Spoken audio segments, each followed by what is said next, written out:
Shalom, shalom, holy chevra. It's an honor, delight to be here with Rabbi Itzchak Marmorstein, Evan-Shayish, Rav EvanShayishs, who is a passionate student of the teachings of Rav Avraham Yitzchak HaKohen Kook, who lived from 1865 to 1935. As you know, we named our son Mayor Lev Kook, so he could be MLK in the memory of Rav Kook. And he's doing pioneering work in bringing Rav Kook to the public through classes and lectures, creative musicals, and dramatic presentations. He's the Rabbi at Beit Rav Kook and the chairman of LeRayah, an organization dedicated to sharing Rav Kook's multi-layered and universal illuminations with the world. Rav EvanShayishs, thank you for taking time to talk. Thank you, and it's really great to be here. And Baruch Hashem for these possibilities of reaching everywhere in the world with the lights. Baruch Hashem, Baruch Hashem. So where are you? Where is the room? Where is the building you're in right now? I'm right now in the room that is the research room, the documentation room in Rav Kook's home, Beit Rav Kook in downtown Jerusalem, that was built for Rav Kook as the residence for the chief rabbi in 1923. He lived here from 1923 until 1935, and from here was born the entire Rav Kook revolution, Torah coming out in all its different ways. It had its primary particular focuses in that time, but there was a small group of students around him here, and this is really where things started to take form and come out into the world. It's an extraordinary place, and everybody's invited to visit downtown Jerusalem. Beautiful, beautiful. So how did you first get into Rav Kook? Well, my personal history in a nutshell is that I'm a child, or only child of Holocaust survivors. I was born in Israel in 1951. And my parents had gone through the Holocaust and had recently gotten to Israel in 1948. And as I was growing up, I was aware that some great darkness had happened in the world. A tremendous, tremendous darkness, and I started to question and wonder for myself, well, where's the light? I'd like to respond to it by seeing and bringing light into the world. And I got into serious Torah study, and this was 1980. I was teaching in a Jewish high school in Winnipeg, and I got this book, not exactly this one, but just like this one. It's a Paulus Press edition of Abraham Isaac Cook's writing. And I sat down one day and just opened it up and I started to read. And as I started to read, I felt that I'd stepped into a larger understanding. It really felt, I could feel it like as a chush, as a sense that I'm in a larger understanding now. This is a larger headspace, and it's a larger presentation of reality, and it's a larger understanding and explanation of reality than I'd ever tasted or studied before, and I've been basically reading it ever since. Beautiful, beautiful. So you started to touch on this, but what is it that you think makes Rav Kook so special as a personality and thinker?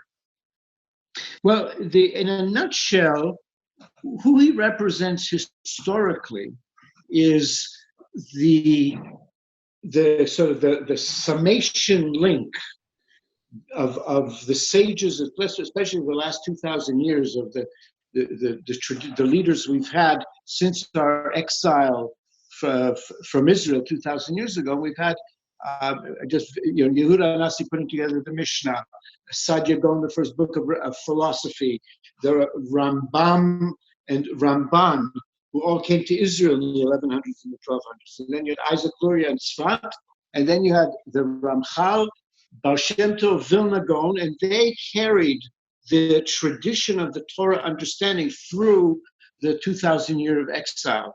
Rav Kook represents the one who received all those teachings and brought them to Israel and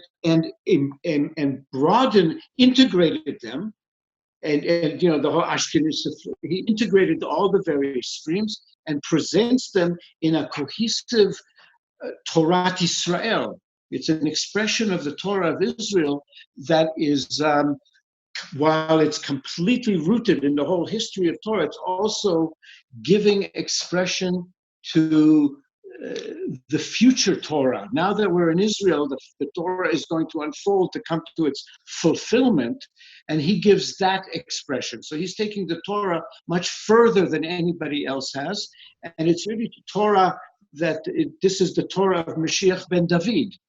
And the Vilna Gaon, the big inside secret is the Vilna Gaon brought us the Torah of Mashiach ben Yosef, and Rav Kook is the Torah of Mashiach ben David.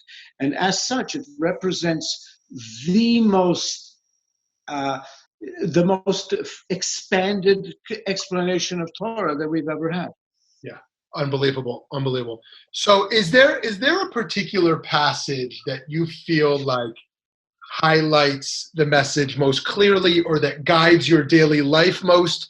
I know there's so much there, but is there something that really gives you chizuk? Well, the one, look, if I can only share one with people, then I share. I end up sharing two because it's an erotic thing. They're right beside each other, page by page, and where Rav Kook says that great souls can't dissociate themselves from the most universal concerns. All they desire and aspire is for the universal good, universal in its comprehensiveness, universal in its full width, height, and depth. And he continues with that. So that's the understanding, is that the Torah of Israel is focused in about universal tikkun olam and not less than that. And so that's an operating principle that Rav Kook is, the Torah is here for the universal purpose. Mm-hmm. And then the piece, if there's one piece that is probably Shir Merubah, the fourfold song, that is sort of a prose poem, but it's based on a section of Zohar which says that God's name, Yud Kei Vav Kei, is a fourfold song.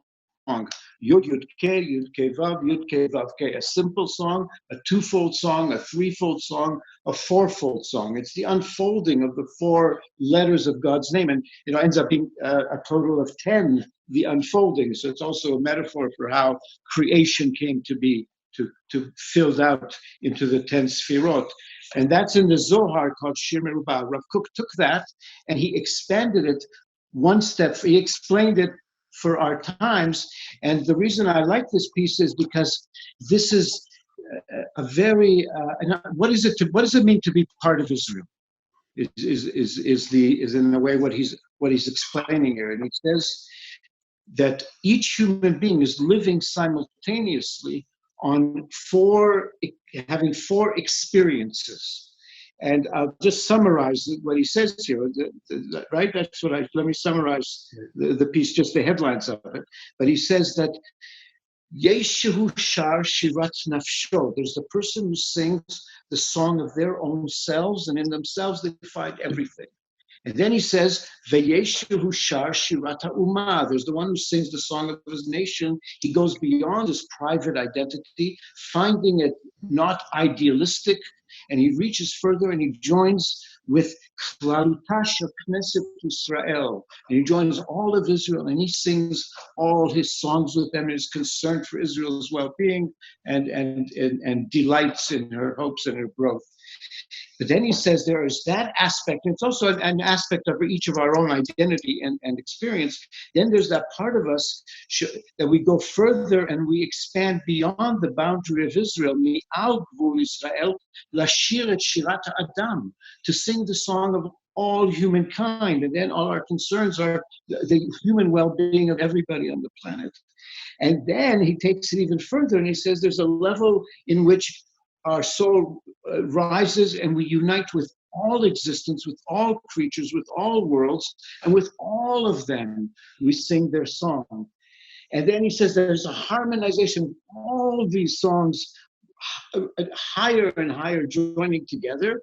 And then he brings it to its conclusion and he says, Shirat HaNefesh, the song of ourselves, Shirata Umah, the song of our people, Shirata Adam, the song of humankind, Shirata Olam, the song of the existence, all joined together, and this full comprehensiveness rises to be Shirat Kodesh, Shirat El, Shirat Israel. This is the song of Israel. And then he completes it by saying Israel, Israel is a Shir El, is a song of God.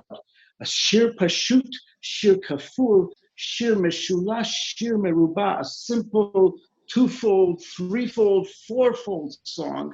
Shir Hashirim Asher LeShlomo LeMelech Shehashalom Shalom. It is the song of songs of Solomon, whom with is Shalom. And that's how he concludes it. And he's basically telling us here that to be Israel, we have to be equally involved in every level of existence. Okay, great. So this is such a beautiful message. And I wonder, like, how does this is not just about the text for Rav Kook, not just about the Zohar. It's not just phenomenological. This is life. This is reality. So how does Rav Kook work go beyond the text? Whether you're talking about that in particular, like he means that's about love, that's about Israel, that's about the Jewish soul, that's about life. So, like, how does he go beyond the text in his thinking here? Well, he really gives in his extensive writings very strong direction as well as understanding of what human growth is about and how human beings need to grow in all areas of life. So his writings were written as they're not for the text. They're really meant to be applied. And the more we apply his teachings, the more we'll grow as human beings. Mm-hmm. And they're really, it's in all areas of life that they relate to.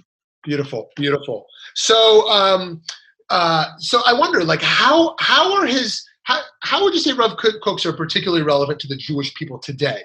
What is happening in Israel? What is happening in diaspora that Rav Kook would, so to speak, scream from his grave? That if he was here today, he would really want to make his ideas particularly poignant?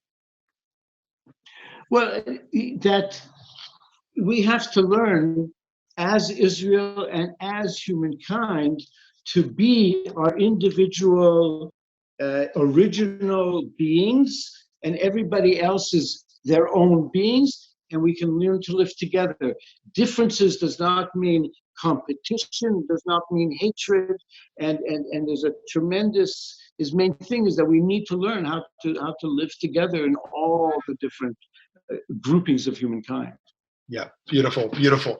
So tell me about Rav Kook's poetry. And what's your engagement with that, and what's kind of the nature of his poetic writings? Well, as I got more and more involved in his writings, I also started to read some of his poetry and realized he has a collection of, it's hard to number, but it would be maybe 50, 60 poems altogether, and most of his writings are poetic in every case.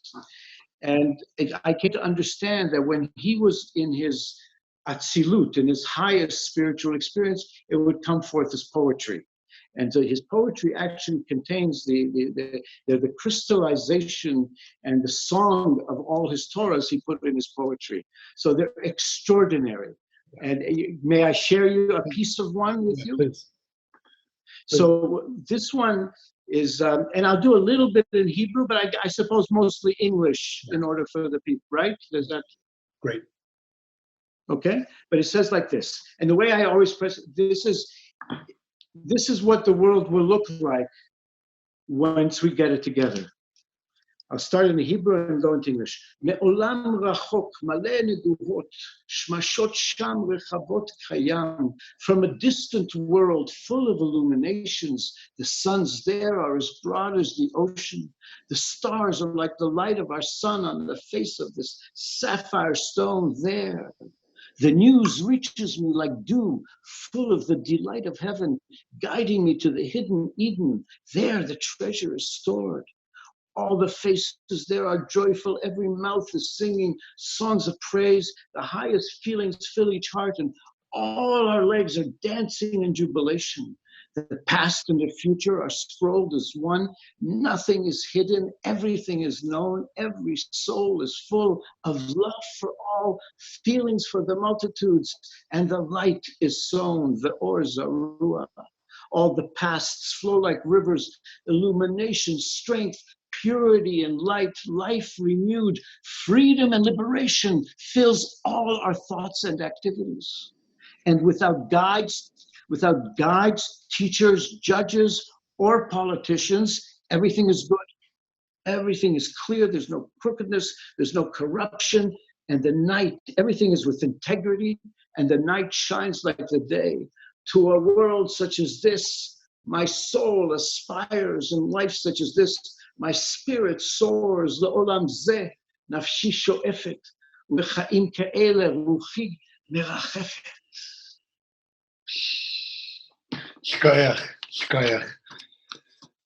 Beautiful, beautiful. Yakshiv shiro, my soul will hear its song. Very nice, very nice. Holy Chevra, make sure next time you're in the holy city Yerushalayim to stop by the Beit of Rav Kook, learn some Torah with Rabbi Itzchak, Marmorstein, Evan-Shayish. Thank you for taking this time and wishing you so much bracha and hatzlacha. Take good care, holy brother, and everybody out there.